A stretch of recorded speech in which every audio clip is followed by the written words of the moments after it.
യേശുവിൽ ഏറ്റവും അനുഗ്രഹീതരായ പ്രിയപ്പെട്ടവരെ, ഡെയിലി ബ്ലെസ്സിങ്ങിലൂടെ ദൈവവചനം കേട്ടുകൊണ്ടിരിക്കുന്നവരെ, പ്രതീക്ഷയോടെയാണ്, സന്തോഷത്തോടെയാണ് ഓരോ ദിവസവും ദൈവവചനം നിങ്ങളുടെ അടുത്ത് പ്രാർത്ഥനയോടെ എത്തിക്കുന്നത്.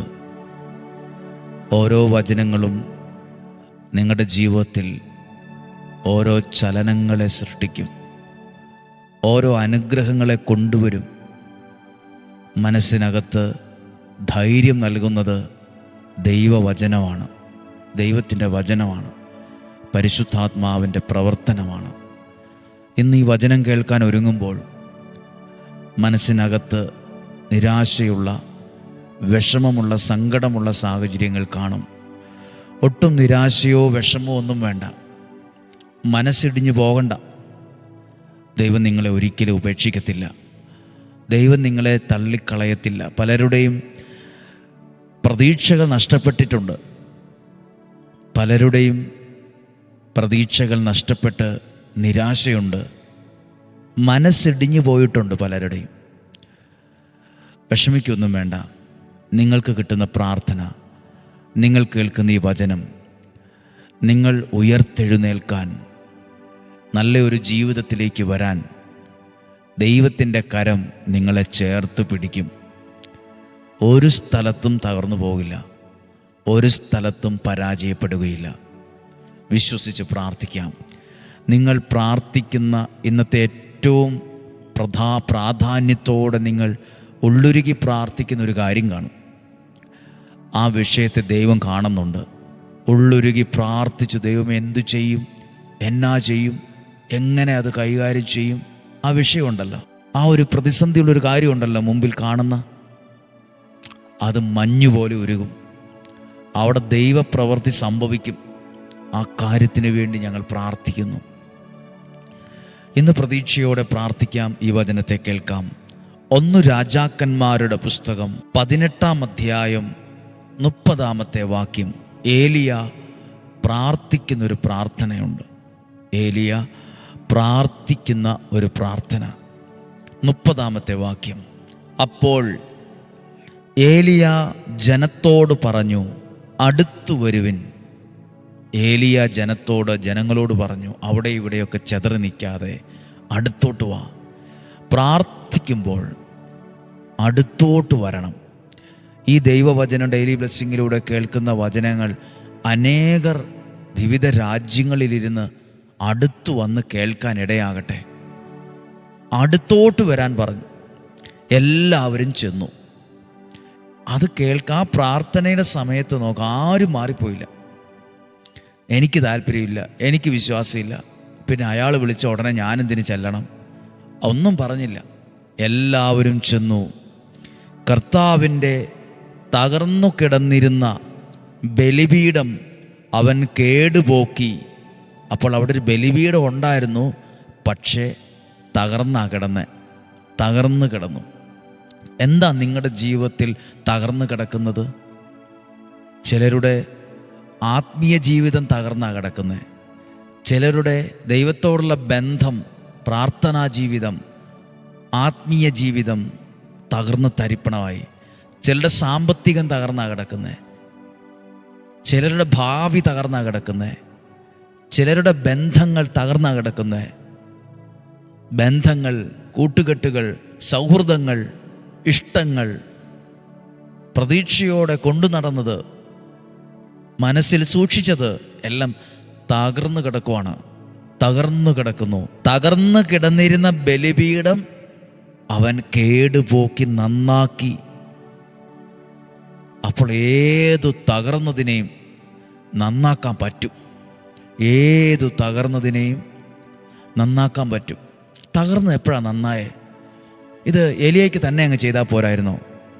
അല്ല, എല്ലാവരെയും അടുത്തേക്ക് വിളിച്ചു. പ്രിയപ്പെട്ടവരെ, അവിടെ ഇവിടെ നിന്ന് കുറ്റവും പറഞ്ഞ് വിമർശിച്ച് കളിയാക്കി പരിഹസിച്ച് നിന്ന ഒരു തകർന്നതിനെയും പുനരുദ്ധരിക്കാൻ പറ്റത്തില്ല. അടുത്തു വരണം. ഞാനിത് പറയുന്നത് കുടുംബമായി ഒരുമിച്ച് വചനം കേൾക്കണം, പ്രാർത്ഥിക്കണം, അടുത്തു വരണം. അപ്പോൾ നിങ്ങളുടെ കുടുംബത്തിൽ എന്താ തകർന്നത്? ഒരുമിച്ച് പ്രാർത്ഥിക്കാൻ തുടങ്ങുമ്പോൾ, അടുത്തോട്ട് വരുമ്പോൾ തകർന്നതിനെ, ഏതു തകർന്നതിൻ്റെയും കേട് നന്നാക്കി ഉയർത്തിക്കൊണ്ടുവരാൻ പറ്റും. ദൈവം അതിനുള്ളൊരു വഴി തുറക്കും. 31-ാമത്തെ വാക്യം, നിന്റെ നാമം ഇസ്രായേൽ എന്നായിരിക്കും എന്ന് കർത്താവ് ആരോട് അരുളി ചെയ്തുവോ ആ യാക്കോബിൻ്റെ പുത്രന്മാരുടെ ഗോത്രസംഖ്യ അനുസരിച്ച് അവൻ 12 കല്ലെടുത്ത് ആ കല്ലുകൊണ്ട് അവൻ കർത്താവിന് ബലിപീഠം നിർമ്മിച്ചു, പ്രാർത്ഥിച്ചു. അതിന് ആരാധിക്കാനും പ്രാർത്ഥിക്കാനും പറ്റിയൊരു അന്തരീക്ഷം അവിടെ ഉണ്ടാക്കി. നിങ്ങളുടെ ജീവിതത്തിലും അങ്ങനെ വേണം. ദൈവവചനം കേൾക്കാൻ, പ്രാർത്ഥിക്കാൻ പറ്റിയൊരു അന്തരീക്ഷം. ആ അന്തരീക്ഷത്തിൽ ദൈവപ്രവൃത്തി നടക്കത്തുള്ളൂ. ചുമ്മാ എന്തേലും കാട്ടിക്കൂട്ടിയാൽ ദൈവപ്രവൃത്തി നടക്കത്തില്ല. അതിനുള്ള അന്തരീക്ഷത്തെ, അതിനുള്ളൊരു പ്ലാറ്റ്ഫോം, അതിനുള്ളൊരു ആത്മീയ അന്തരീക്ഷം അവിടെ ഉണ്ടാക്കണം. എന്നിട്ട് ഏലി എന്ത് ചെയ്തു? 36-ാമത്തെ വാക്യം, ദഹനബലിയുടെ സമയമായപ്പോൾ ഏലിയ പ്രവാചകൻ അടുത്തു വന്ന് പ്രാർത്ഥിച്ചു. നോക്കി, ദഹനബലിയുടെ സമയമായപ്പോൾ. പ്രിയപ്പെട്ടവർ, നിങ്ങളും അല്ല 5:30 സമയം അല്ല 6 മണി സമയം, നിങ്ങൾ ആ സമയമാകുമ്പോൾ ആ പ്രാർത്ഥനയുടെ, ആ വചനം കേൾക്കാനുള്ള അല്ലെങ്കിൽ ആ സന്ധ്യാപ്രാർത്ഥനയുടെ സമയമാകുമ്പോൾ പ്രാർത്ഥിക്കുമ്പോൾ, ഇപ്പം എങ്ങനെയാണ് പ്രാർത്ഥിച്ചത്? ചുമ്മാ വന്ന് ഒറ്റ പ്രാർത്ഥന പ്രാർത്ഥിക്കുമല്ല. ആദ്യം കേടുപോക്കി അടുത്തേക്ക് വിളിച്ചു, ചില കാര്യങ്ങളൊക്കെ ചെയ്ത് ദൈവപ്രവർത്തിക്കൊരു അന്തരീക്ഷം ഉണ്ടാക്കി വീണ്ടും പ്രാർത്ഥിച്ചു.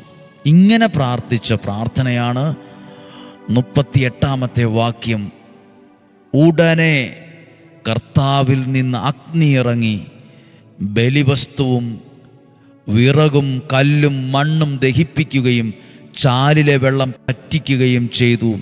ഇത് കണ്ട് ജനം സാഷ്ടാംഗം വീണ് വിളിച്ചു പറഞ്ഞു, കർത്താവ് തന്നെ ദൈവം, കർത്താവ് തന്നെ ദൈവം. ഉടനെ ഒരു ദൈവപ്രവൃത്തി അവിടെ വെളിപ്പെട്ടു. ഉടനെ അവിടെ ഒരു അത്ഭുതം നടന്നു. 10 വർഷം കഴിഞ്ഞെന്നാണോ? കുറേ നാൾ കഴിഞ്ഞ് ഒരു അത്ഭുതം നടന്നു എന്നല്ല. ഉടനെ.